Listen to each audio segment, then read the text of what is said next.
Ngayuni ama Wakisiu akishirikiana na wenzake wote Bwana Sharifu kutekeleza mambo haya. Si mtu mmoja wala si wawili, tumefanya kwa raha zetu na itaendelea kufanya kwa raha. Hawajasikia, tumefanya kwa raha, tutaendelea kufanya kwa raha zetu. Sharifu alipoyafanya hayo amfanya mingi, lakini hataki ria. Majua ria hataki nini?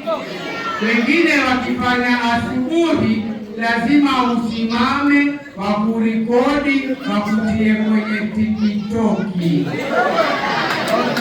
Huku hakuna tikitoki. Mukisikia Wandregea walikaa kwenye vipembe vya nyumba wakakumbuka wakati wa raha tulipokuwa na Sharifu. Wewe hujamwata mke kisha ukaja ukakaa ukakumbuka usiku mmoja ukatoka mbio kwenda kumtafuta.